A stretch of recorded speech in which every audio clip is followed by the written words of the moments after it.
المدبر الخالق البارئ المصور الغفار القهار الوهاب الرزاق الفتاح العليم القابض الباسط الخافض الرافع المعد المذل السميع البصير الحكم العدل اللطيف الخبير الحليم العظيم الغفور شكور العلي الكبير الحفيظ المقيت الحسيب الجليل الكريم الرقيب المجيب الواسع الحكيم الورد المجيد الباعث الشهيد الحق الوكيل قوي المتين الولي الحميد المحسن المبدئ المحيي المميت الحي والقيوم الواجد الماجد الواحد الأحد الصمد القادر المقتدر المقدم المؤخر الأول والآخر والظاهر والباطن الوالي المتوالي البر التواب المنتقم العفو الرؤوف مالك الملك ذو الجلال والإكرام المقسط والجامع والغني والمغني المانع الضار النافي النور الهادي البديع الباقي الوارث والرشيد والصبور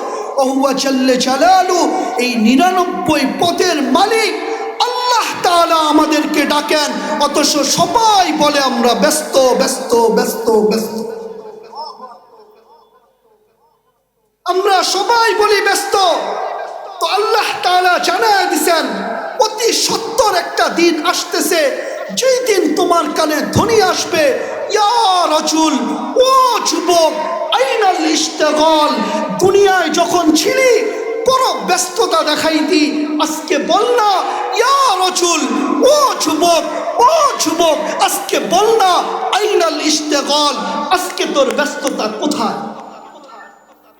তো মৃত ব্যক্তি সে জবাব দিতে পারবে না ফেরেশতারাই জবাব দিয়ে দিবে জালাল ইশতিগাল আয় আল্লাহ আজকে থেকে ওর সমস্ত ব্যস্ততা শেষ জাহাবাতিল আমওয়াল দুনিয়ার সমস্ত সম্পর্কগুলা শেষ দুনিয়াতে যা অর্থ উপার্জন করেছিল সমস্ত উপার্জন হাতছাড়া বাকিয়াল ওয়াবাল সমস্ত ঘাটিগুলোর সামনে ও মেরে দোস্ত মৃত্যু লগ্নে কেউ আপনাকে সঙ্গ দিবে না কেউ আপনাকে সাথ দিবে না কেউ আপনাকে সান্ত্বনা দিবে না কেউ আপনাকে অভয় দিবে না এজন্যই তো হযরত আলী রাদিয়াল্লাহু তাআলা আনহু দুই সন্তানকে পাশে বসায় নসিহত করতেছিলেন সিরু ফি দিয়ারিহিম উনজুরু ইলা আসারিহিম যাও যাও যাও যাও পুরান ঐতিহ্যগুলাকে ঘুইরা ঘুইরা দেখো আর পুরান ঐতিহ্যগুলার সামনে দাঁড়ায় চিৎকার দিয়ে জিজ্ঞেস করো আইনা হাল্লু ঐতিহ্যগুলো তো এখনো আপন অবস্থায় দাঁড়িয়ে আছে কিন্তু ঐতিহ্য যারা নির্মাণ করেছিল আজকে তারা কোথায় আসলে মেরে দোস্ত আজকে তো মানুষের কাছে বিদ্যার অভাব নাই আর এটাই আল্লাহর রাসূল সাল্লাল্লাহু আলাইহি ওয়াসাল্লামের ভবিষ্যৎবাণী আল্লাহর রাসূল সাল্লাল্লাহু আলাইহি ওয়াসাল্লাম হযরত হারিস রাদিয়াল্লাহু তাআলা আনহুকে পাশে বসে নসিহত করতেছিলেন ইয়া হারিস ই ইউতফা আন উমরিকা সায়াতি আলাইকা জামান হারিস আল্লাহ তাআলা যদি তোমাকে দীর্ঘায়ু করেন তো অতি সত্বর একটি দিন আসবে কাসীরুন খুতবাউহু প্রত্যেক মানুষকে তুমি বক্তা পাবে ওয়া কলিলুন উলামাউহু পারফেক্ট আলেমের সংখ্যা দিন দিন কমতে থাকবে কাসীরুন সুওয়ালুহু প্রত্যেক ব্যক্তিকে তোমরা তর্ক বাগিশ পাবে অকলিলুম মুতুহু পারফেক্ট সিদ্ধান্ত দেনেওয়ালা লোকের সংখ্যা কমতে থাকবে হাওয়া ফিহি কাইদুল ইলমি মানুষ বিদ্যার আলোকে চলবে না মানুষ বিদ্যাকে স্বার্থ সিদ্ধির জন্য ব্যবহার করবে তো হযরত হারিস রাদিয়াল্লাহু তাআলা আনহু আল্লাহর রাসূলকে বলতেছিলেন ইয়া রাসূলুল্লাহ যদি আমি এমন দিন পাই তাহলে আমি কি করব তো আল্লাহর রাসূল সাল্লাল্লাহু আলাইহি ওয়াসাল্লাম বলতেছিলেন হারিস রাদিয়াল্লাহু তাআলা আনহু প্রথম প্রশ্ন ছিল যে ইয়া রাসূলুল্লাহ এমন দিন কখন আসবে তো আল্লাহর রাসূল বলতেছিলেন হারিস ইদা উমিতাতিস সালাহ, যখন আমার বান্দার জীবন থেকে নামাজ মইরা যাবে। আজকে 90% মুসলমানের জীবন থেকে নামাজ মইরা গেছে। আমাদের তাবলীগ জামাতের মুবাল্লিগ মুরব্বী মুফতি নজরুল ইসলাম কাসেমি হাফিজাহুল্লাহ, হযরত ওনার কোনো একটি বয়ানের মধ্যে বলতেছিলেন, ওনার 90 দশকে এন্টাল ইউরোপ সফর ছিল। ওনার প্রথম সফর ছিল সৌদি আরব এবং দুবাই। উনি যখন সৌদি আরবের সফর শেষ করে দুবাইতে যান, সেখানে ওনার সাথে একজন বিজ্ঞ আলেমের সাথে দেখা, যার নাম হচ্ছে ইয়াসের শাবান। উনি এখনো পর্যন্ত মাহকামায়ে শরিয়ার কাজী। উনি প্রতি বছরই আমাদের বাংলাদেশে ইজতেমাতে আসেন। তো ওনার সাথে দুবাইতে হযরতের সাক্ষাৎ হয়, আর ওনার বাড়ি হচ্ছে ইসরায়েলে। আমাদের কিতাবের মধ্যে পাওয়া যায় হযরত ঈসা আলাইহিস সালাম দাজ্জালকে যে জায়গায় কতল করবেন, হত্যা করবেন, ওই জায়গার নাম হচ্ছে লুত। তবে আমাদের হাদিসের শব্দ হচ্ছে বাবে লুত, লুদের দরজা। ইহুদিরা এখনই দাজ্জালের জন্য তৈরি করে ফেলেছে বিশাল রাজপ্রাসাদ। আমরা যদিও নাকি দাজ্জালকে দাজ্জাল নামে অবহিত করি, কিন্তু ইহুদিরা দাজ্জালকে দাজ্জাল বলে না। ইহুদিরা দাজ্জালকে রসুলুল আমান, নিরাপত্তার দূত বলে। এজন্য দাজ্জালের বিশাল রাজপ্রাসাদের উপর একটা সাইনবোর্ড লাগানো আছে, সেখানে হিব্রু ভাষায় লেখা আছে ইস্তাকবিলুদ দাজ্জাল, তোমরা দাজ্জালকে স্বাগতম জানাও। ইস্তাকবিলু রাসূলাল আমান, তোমরা নিরাপত্তার দূতকে স্বাগতম জানাও। তো হযরত ঈসা আলাইহিস সালাম লুত ওই গ্রামেই দাজ্জালকে হত্যা করবে। তো ওই গ্রামেই সেই আলেমের বসবাস। তো সেই আলেম বলতেছিল, মুফতি সাহেব শুনো, আমার প্রতিবেশী একজন আলেম আছে, যদিও সে ইহুদি আলেম, কিন্তু সে আমাকে একদিন প্রশ্নই করে বসলো, তোমাদের জুমার নামাজে আর ফজরের নামাজের মুসল্লির সংখ্যা কত?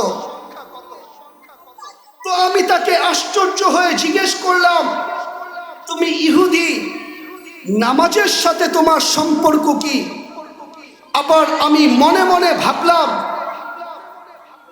সে আমার প্রতিবেশী, সে ইহুদি, প্রতিবেশীর সাথেই আমার বসবাস, ইহুদিদের সাথেই আমার বসবাস। বিদায় ইহুদি আলেমের সাথে তর্কে জড়ানোটা আমি সমীচীন মনে করলাম না। আমি ইহুদি আলেমকে সত্য সত্য জবাব দিলাম যে জুমার নামাজের তুলনায় আমাদের ফজরে কোনো মুসল্লি হয় না। সত্য তো? হ্যাঁ সত্য তো। হাজারিবাগেও তো এই অবস্থা, ঠিক না? জুমায় মসজিদ পরিপূর্ণ হয়ে যায়, একতলা, দুইতলা, তিনতলা, চারতলা, পাঁচতলা, পুরা মসজিদ পরিপূর্ণ হয়ে যায়। প্রয়োজনে রাস্তায় পর্যন্ত চাটাই লাগে, কিন্তু ফজরের নামাজে দুই কাতারও মুসল্লি হয় না, ঠিক না? তো সেই আলেম বলতেছিল যে শুনো, জুমার নামাজের তুলনায় আমাদের ফজরে কোনো মুসল্লি হয় না। তো সেই ইহুদি আলেম চিৎকার দিয়ে বলতেছিল, ইদান নাহনু ফিল আমান, তাহলে এখনো আমরা নিরাপদ। তো ইয়াসের শাবান ইহুদি আলেমকে বলতেছিল, ইদান নাহনু ফিল আমান, এই কথার অর্থ কি যে এখনো আমরা নিরাপদ? বলে শুনো, আমাদের ইহুদিদের কিতাবে এখনো লেখা আছে, যেই দিন থেকে মুসলমানদের জুমার নামাজ আর ফজরের নামাজের মুসল্লির সংখ্যা সমান হবে, ওই দিন থেকে সারা বিশ্বের মধ্যে মুসলমানদের বিজয়ের পালা শুরু হবে। কিন্তু আফসোস, আজকে 90% মুসলমানের জীবন থেকে নামাজ মইরা গেছে। ঠিক না? আজকে 90% মুসলমানের জীবন থেকে নামাজ পড়ে গেছে। ও মেরে দোস্ত, অথচ এক সিজদার দাম কত? আল্লাহর রাসূল বলেন, আস-সিজদাতু ওয়াহিদাতুন খায়রুম মিনাদ দুনিয়া ওয়া মা ফিহা। ও দুনিয়ার মানুষ, এক সিজদার দাম কত শুনো। এক সিজদার দাম হচ্ছে আস-সিজদাতু ওয়াহিদাতুন খায়রুম মিনাদ দুনিয়া ওয়া মা ফিহা। দুনিয়া এবং দুনিয়ার মধ্যে যা কিছু আছে সমস্ত কিছুর থেকেও এক সিজদার দাম আল্লাহ তাআলার কাছে সবচেয়ে বেশি প্রিয়। কিন্তু আজকে মুসলমান নামাজ ছাইড়া দিছে। এক সিজদা দিলে আল্লাহ তাআলা কতটুকু খুশি হন? একবার সুবহানাল্লাহ বললে আল্লাহ তাআলা কতটুকু খুশি হন? আল্লামা মুহাম্মদ ইবনু ইউসুফ ইবনু আল জাযারি, ওনার লেখা জগৎ বিখ্যাত একটি কিতাব আছে, আয-যাহরুল ফায়হ ফি যিকরি মান তানাজ্জাহা আনিদ যুনুবি ওয়াল কবায়ে।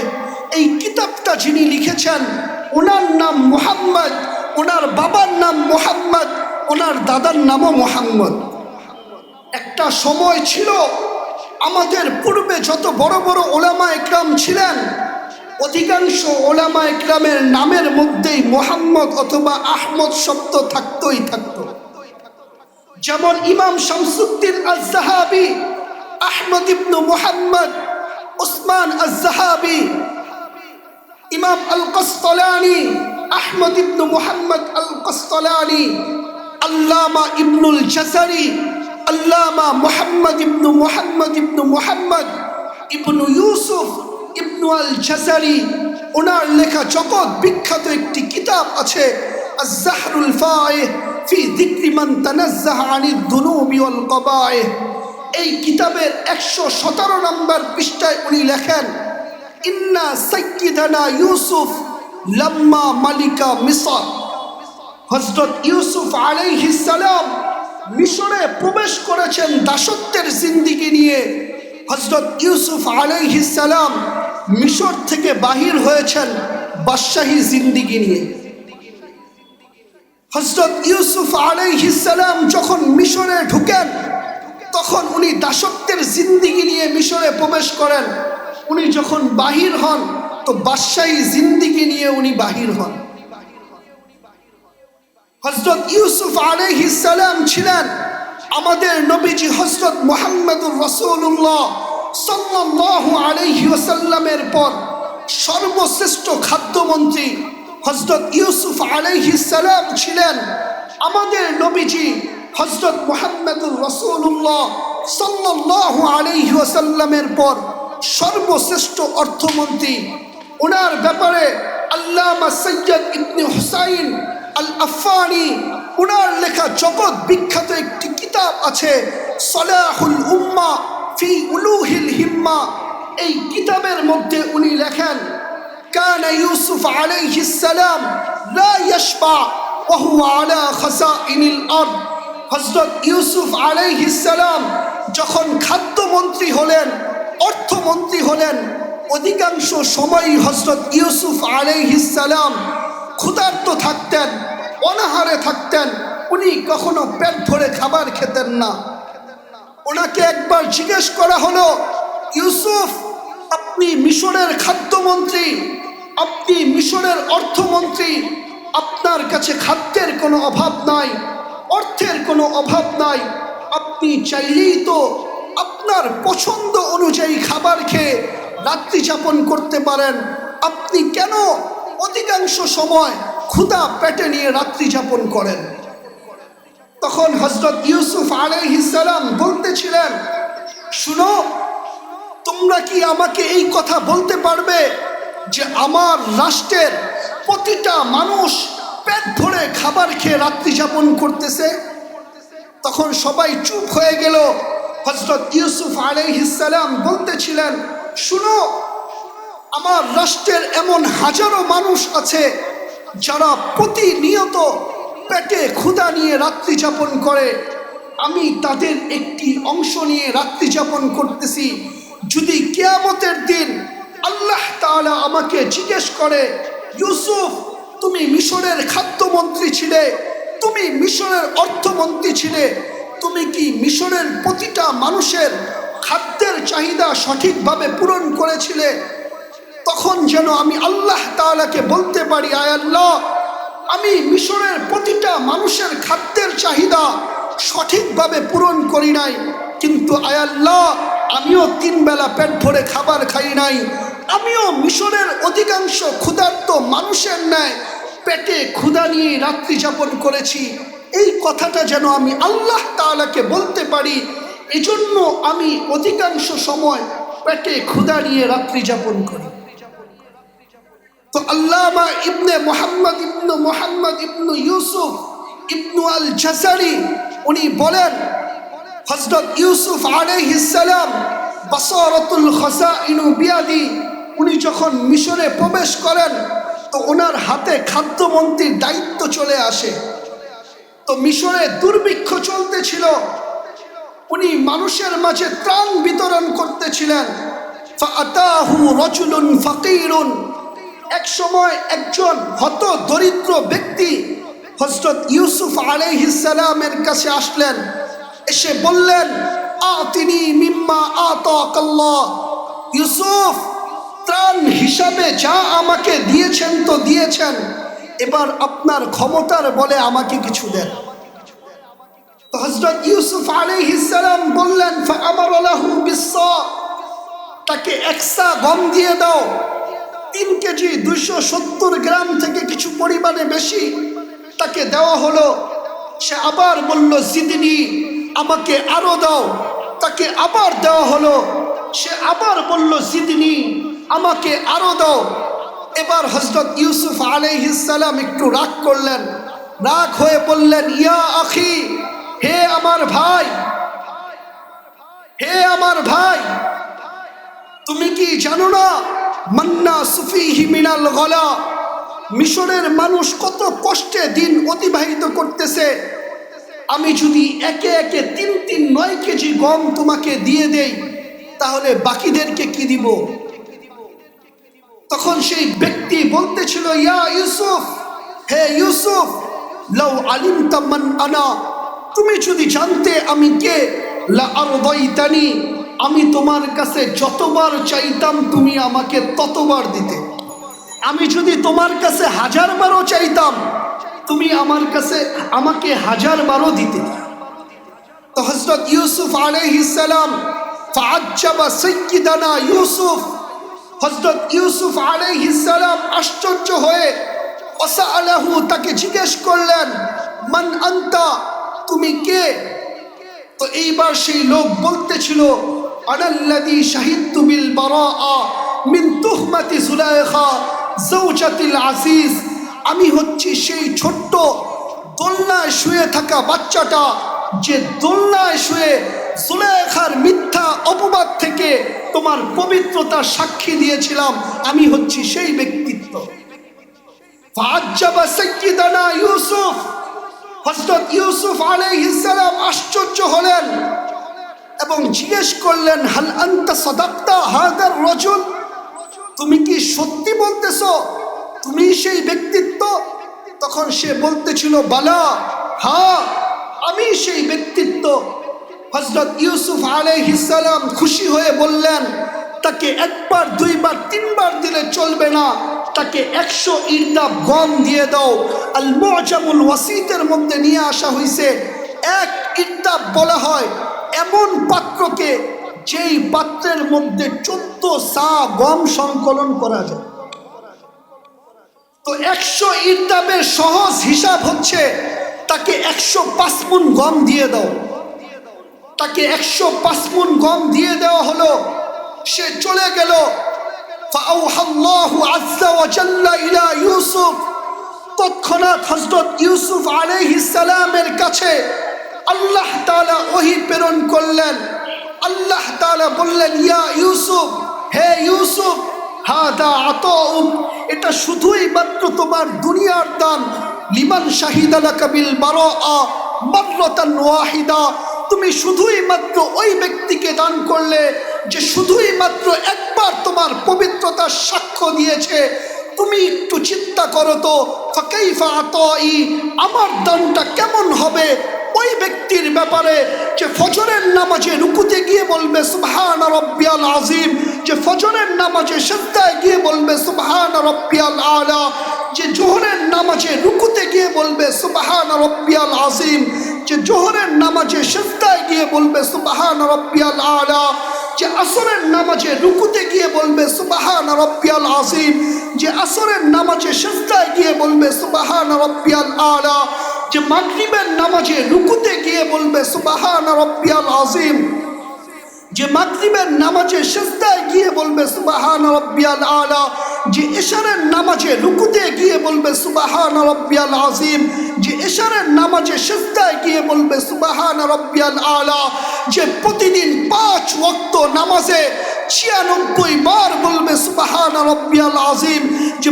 প্রতিদিন 5 ওয়াক্ত নামাজে 192 বার বলবে সুবহান রাব্বিয়াল আলা, যে প্রতিদিন 100 বার আমার পবিত্রতার সাক্ষ্য দিবে, যে প্রতিদিন 100 বার আমি আল্লাহ তাআলার পবিত্রতা বর্ণনা করবে। ইউসুফ, একটু ভাবো তো দেখি ওই ব্যক্তির ব্যাপারে আমার দানটা কেমন হবে। কিন্তু আফসোস আফসোস আফসোস আফসোস, আজকে মুসলমানের জীবন থেকে নামাজ পড়ে গেছে।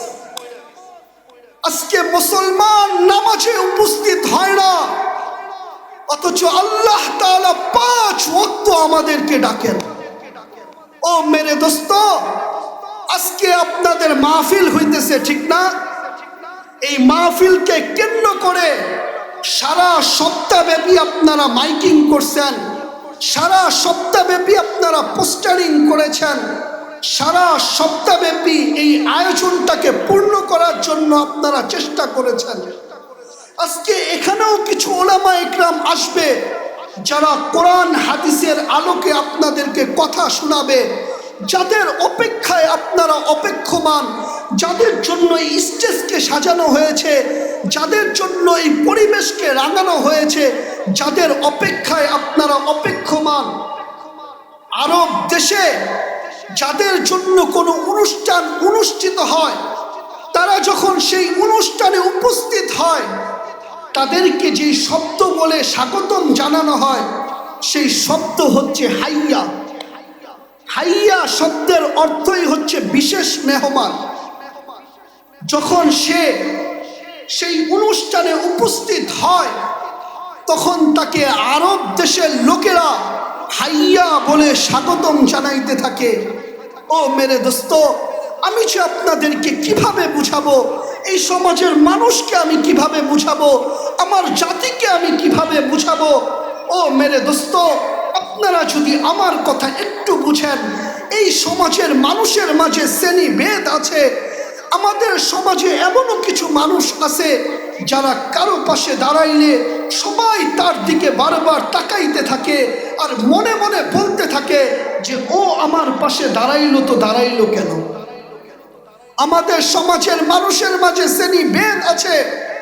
বাড়ির চৌকিদার যদি বাড়ির মালিকের পাশে দাঁড়ায়, বাড়ির ভাড়াটিয়া যদি বাড়ির মালিকের পাশে দাঁড়ায়, গাড়ির ড্রাইভার যদি গাড়ির মালিকের পাশে দাঁড়ায়, দোকানের কর্মচারী যদি দোকানের মালিকের পাশে দাঁড়ায়, তো মালিক বারবার তাকাইতে থাকে আর মনে মনে ভাবতে থাকে যে ও আমার পাশে দাঁড়াইলো তো দাঁড়াইলো কেন, ও আমার পাশে দাঁড়াইলো তো দাঁড়াইলো কেন, মনে মনে ভাবতে থাকে। আমাদের সমাজের মানুষের মাঝে শ্রেণী ভেদ আছে, কিন্তু আল্লাহ জাল্লা জালালুহু আম্মান আওয়ালুহুর কাছে কোনো শ্রেণী ভেদ নাই।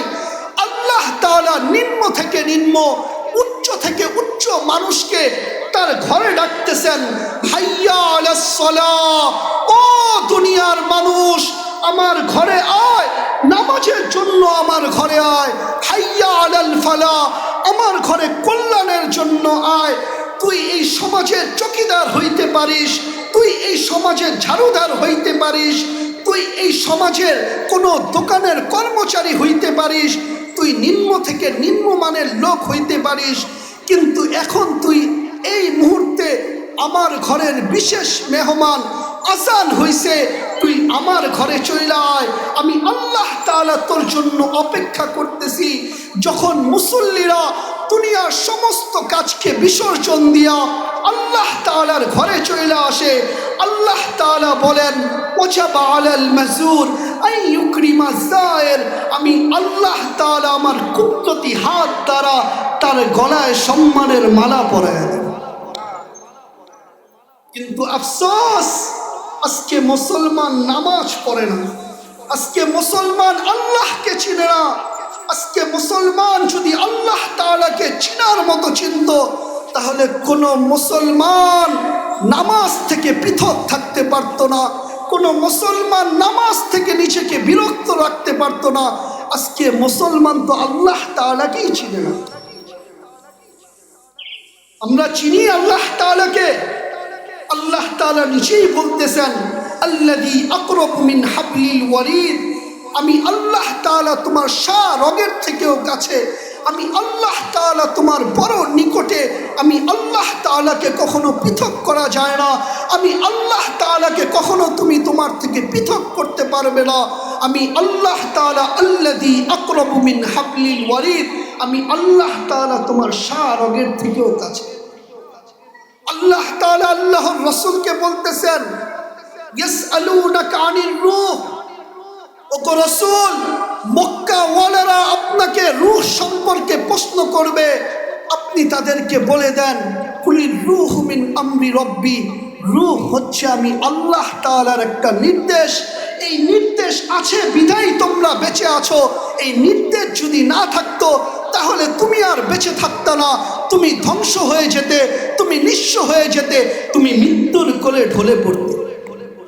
আল্লাহ নিজের পরিচয় দিতেছেন আল্লাহু লা ইলাহা ইল্লা হুয়াল হাইয়ুল কাইয়্যুম, আমি আল্লাহ তাআলা সর্বদা জীবিত, আমি হাই, আমি জীবিত, আমি সর্বদা দায়েম কায়েম, লা তাখুযুহু সিনাতু ওয়ালা নাওম, আমি কখনো ঘুমাই না, আমি কখনো তন্দ্রা যাই না, লা ইয়াকফা আলাইহি শাই, আমার কাছে কোনো কিছু লুকায়িত নাই। আমি আল্লাহ তাআলা তোমার উপর তিন ধরনের চৌকিদার লাগায়া দিছি, কিরামান কাতিবিন ইয়ালামুনা মা তাফআলুন, তুমি 24 ঘন্টা যা করতেছো, দুই ফেরেশতা ভিডিওবদ্ধ করতেছে, দুই ফেরেশতা মুভিবদ্ধ করতেছে। মা মিন কাউলিন লাদাইহি ইল্লা রাকিবুন আতীদ, তুমি 24 ঘন্টা যা বলতেছো, দুই ফেরেশতা সেগুলোকে লিপিবদ্ধ করতেছে। তোমার অন্তরে যা চলতেছে, ইয়ালামু খাইনাতাল আ'ইন ওয়া মা তুখফিস সুদূর, আমি আল্লাহ তাআলা স্বয়ং নিজে তোমার অন্তরের ভেদকে পর্যবেক্ষণ করতেছি, বিদায় তোমার বাঁচার কোনো সুযোগ নাই। লা ইয়াকফা আলাইহি শাই, দুনিয়ার কোনো কিছু আমি আল্লাহর থেকে লুকায়িত নয়। হাত্তা দাবিবান নামলাতিস সাউদা আলা সাখরাতিস সাম্মা ফি লাইলাতিস যুলমা, গুটগুটে অন্ধকারের ভিতরে, সাততমক জমিনের নিচে, কালো পাথরের ভিতরে কালো রঙের পিপিলিকার চলাকে পর্যন্ত আমি দেখি। আইয়ু কদামিন ইউকদ্দিমু ওয়া ইউআখির, পিপিলিকা কোন পাটা আগে দিতেছে, কোন পাটা পিছে দিতেছে, এটাকে পর্যন্ত আমি আল্লাহ তাআলা দেখি। আমি আল্লাহ তাআলা 24 ঘন্টা তোমার দিকে তাকায় আছি, আমি আল্লাহ তাআলা 24 ঘন্টা তোমাকে নজরে রাখি, আমি আল্লাহ তাআলা 24 ঘন্টা তোমাকে সুরক্ষিত করি, আমি আল্লাহ তাআলা 24 ঘন্টা তোমাকে হেফাজত করি, আমি আল্লাহ তাআলা 24 ঘন্টা তোমার প্রয়োজনকে পুরা করি, আমি আল্লাহ তাআলা 24 ঘন্টা আমি তোমার প্রয়োজনকে পুরা করি, আমি আল্লাহ তাআলা 24 ঘন্টা আমার নিয়ামতের মধ্যে তোমাদেরকে ডুবায় রাখি, আমি আল্লাহ তাআলা 24 ঘন্টা তোমাদেরকে সুরক্ষিত করি। অথচ তুমি 24 ঘন্টাই আমি আল্লাহ তাআলাকে ভুইলা থাকো। আস্তুরুকা ওয়ালা তাখশানি, দুনিয়ার মানুষ লুকোচুরি খেলতে চায় না, তুমি গুনাহ করো, আমি দেখাও যেন না দেখার ভান করি। তুমি গুনাহ করতে অভ্যস্ত, আমি লুকোচুরি খেলতে অভ্যস্ত। তুমি গুনাহ করতে মজা পাও, আমি লুকোচুরি খেলতে মজা পাই। তুমি গুনাহ করতে ভালোবাসো, আমি লুকোচুরি খেলতে ভালোবাসি। তারপরেও তুমি এক মুহূর্তের জন্য আমি আল্লাহ তাআলাকে ভয় পাও। তারপর আল্লাহ তাআলা বলেন লাউ কাশাফতু সিররাকা লাসাব্বাকান নাস, ও দুনিয়ার মানুষ, আমি আল্লাহ তাআলা যদি তোমাদের রাতের গুনাহগুলোকে দিনে মানুষের সামনে প্রকাশ করে দিতাম, তো মানুষ তোমাকে সালামের জায়গায় জুতা পেটা করত, জুতা পেটা। এমন গুনাহ আপনাদের না থাকতে পারে, আমার আছে। আল্লাহ বলেন, আমি তোমার গুনাহ নিয়ে লুকোচুরি খেলি। আমি আল্লাহ তাআলা 24 ঘন্টা আমার নিয়ামতের মধ্যে তোমাকে ডুবায় রাখি। আল্লাহ বলেন, তুমি প্রতিদিন 1,60,000 বার শ্বাস প্রশ্বাস নাও। আমরা প্রতিদিন 1,60,000 বার শ্বাস প্রশ্বাস নেই। আর প্রতিবার শ্বাস প্রশ্বাস নেওয়ার ক্ষেত্রে ফেরেশতারা আল্লাহ তাআলার কাছে জিজ্ঞেস করেন, আমসিক, আয় আল্লাহ আমি কি বন্ধ করে দিব? আল্লাহ বলে, উতরুক, ছেড়ে দে। ওয়ালি আবদি আজাল, আমার বান্দার জন্য সীমারেখা দেওয়া আছে। যেই দিন সীমারেখায় পা দিবে, ইমসিক তানসাকু, ছাড়তে দিবি না, ছাড়ছে তো টানতে দিবি না, আজকে ছেড়ে দে। তো আল্লাহ তাআলা বলেন, বান্দা আমি আল্লাহ তাআলা 24 ঘন্টা তোমাদেরকে আমার নিয়ামতের মধ্যে ডুবায় রাখি। আমি আল্লাহ তাআলা 24 ঘন্টার মধ্যে 5 ওয়াক্ত তোমাদেরকে ডাকি, অথচ তোমরা 5 ওয়াক্তই বলো ব্যস্ত। হাটওয়ালা হাটে ব্যস্ত, বাজারওয়ালা বাজারে ব্যস্ত, মেল ফ্যাক্টরিওয়ালা মেল ফ্যাক্টরিতে ব্যস্ত, অফিস আদালতওয়ালা অফিস আদালতে ব্যস্ত। সবাই বলে আমি ব্যস্ত ব্যস্ত ব্যস্ত, কেউ আল্লাহ তাআলার ডাকে সাড়া দিতেছে। অথচ কে ডাকেন? আল্লাহ তাআলা ডাকেন, ঠিক না? হ্যাঁ, কে ডাকেন? আল্লাহ তাআলা ডাকেন। অথচ সবাই কি বলি? ব্যস্ত, ঠিক না? আপনাদের এলাকার চেয়ারম্যান সাহেব আপনাকে একদিন ডাকলো, 2 দিন ডাকলো, 3 দিন ডাকলো, আপনি তার ডাকে কর্ণপাত করলেন না। তাহলে চেয়ারম্যান সাহেবের জন্য উচিত হবে আপনার পিছনে সরকারি স্পেশাল ফোর্স নিযুক্ত করা, যে যাও ওরে যেখান থেকে পাইবা সেখান থেকে ধইরা নিয়ে আসবা। অথচ 5 ওয়াক্ত আল্লাহ আমাদেরকে ডাকেন। এই হাট বাজার খোলা থাকে না বন্ধ থাকে? বেচা কিনি হয় না হয় না? অথচ ডাকতেছেন কে? আল্লাহ তাআলা, ঠিক না? দুনিয়াওয়ালাদের পদ একটি, চেয়ার একটি। আল্লাহ তাআলা তো এক পদের মালিক না, আল্লাহ তাআলা তো অসংখ্য অগণিত পদের মালিক। আল্লাহ তাআলা 99টা পদ আমাদেরকে জানাইছেন, বাকি সবগুলো আল্লাহর এলেমের মধ্যে রাইখা দিছেন। এজন্য আল্লাহর রাসূল প্রতিনিয়ত দোয়া করতেন, আতাওয়াসসালু ইলাইকা বিকুল্লি আসমাইন আনতা সাম্মাইতা নাফসাক আল্লামতা আহাদাম মিন খালকিক ওয়া আনজালতা ফি কিতাবিক ওয়াস্তা'সারতা ফি ইলমিকাল গায়ব। আয় আল্লাহ, আপনি তো অসংখ্য অগণিত পদের মালিক, লা মাহদুদ, আপনার পদের কোনো সীমারেখা নাই। আপনি আমাদেরকে 99টা জানাইছেন।